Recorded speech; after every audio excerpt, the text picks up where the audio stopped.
aconteceu que, chegando perto de Damasco, subitamente cercou o resplendor de luz do céu. E caindo em terra, ouviu uma voz que lhe dizia: Saulo, Saulo, por que me persegues? E ele disse: Quem és, Senhor? Ele disse: Senhor, eu sou Jesus, a quem tu persegues. Duro para ti recalcitrar contra os guidões.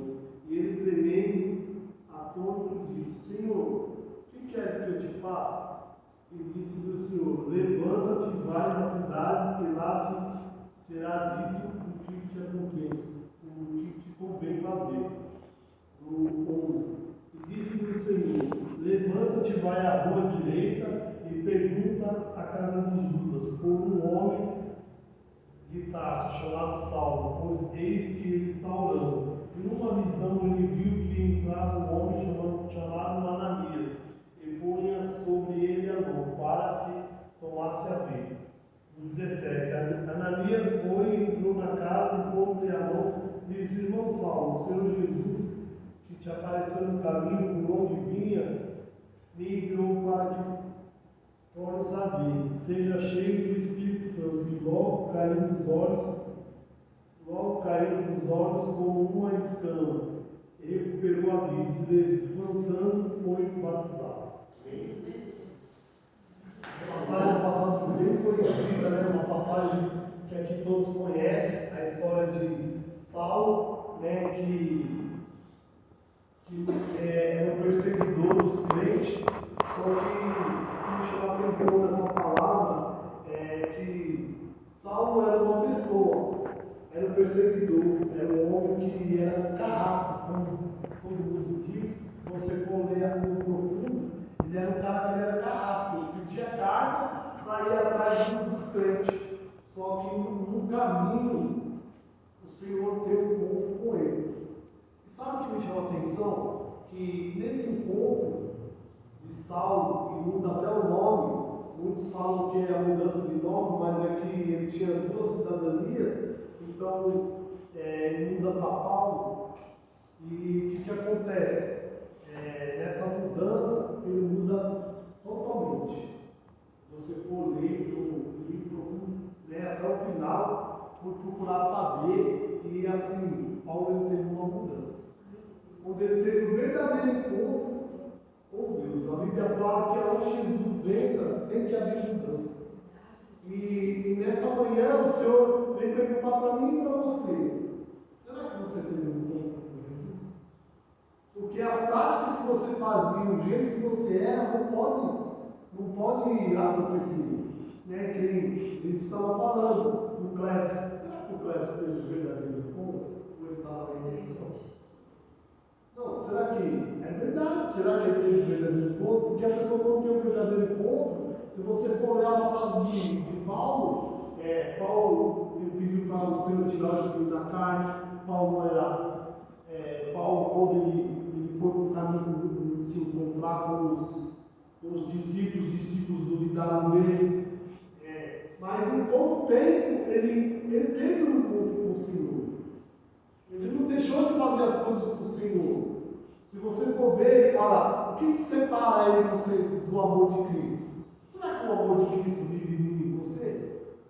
Tem que haver uma mudança, tem que haver uma transformação. Mas isso é ele e você que tem que ver: Senhor, aonde eu estou errando para me ser transformado? Porque a gente compara ele, fala: Paulo foi um homem que ele não viu Jesus. Mas quando ele teve um encontro, é como se ele tivesse visto Jesus. Muitos discípulos não teve o caráter que o Paulo teve. Será que na nossa vida é diferente? A gente veio do mundo, entrou aqui, se lavou, se limpou, mas será que a gente teve o verdadeiro encontro? Será que a gente está na direção do Senhor? Hoje eu estou na direção, amanhã eu não estou. Hoje eu sigo Deus, amanhã eu não sigo Deus. Hoje a pastora brigou comigo, mas é sobre quem que você está aqui essa manhã? Sobre a igreja, sobre a sua mudança. Porque Paulo não teve o verdadeiro encontro. Ele encontrou com Jesus. Ele mudou, ele teve encontro hoje, amanhã já teve uma mudança. Ele já queria pregar.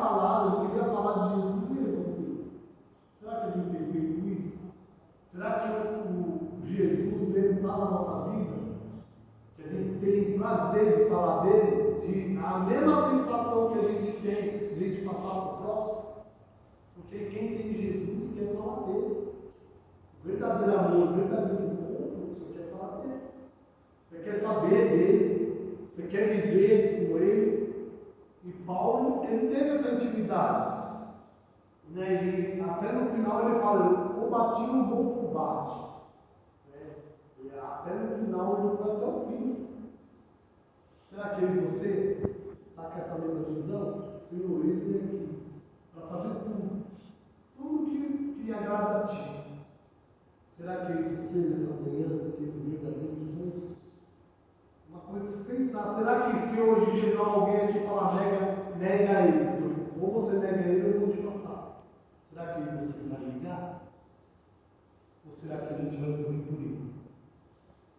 Uma coisa de se pensar todo dia. Será que você tem morrido por ele? Porque quando a gente tem as atitudes contrárias do Senhor, a gente prova que a gente não vai morrer por ele. Porque é nossas atitudes, não é o que o Senhor faria. Muitas vezes a gente tem que perguntar, será que Jesus sabia isso? Será que Jesus agiria dessa forma? Ensina assim. Porque por muitas vezes a gente age primeiro, aí a gente volta aqui e pede perdão. Ah, Senhor, me perdoa. Aí o Senhor fala, poxa, será que você teve um encontro comigo? Será que você nasceu? Será que o Espírito Santo é na sua vida? Porque quando você tem o Espírito Santo, é só você lembrar o primeiro dia que você chegou aqui que você teve um encontro com ele. Mas será que esse encontro permaneceu?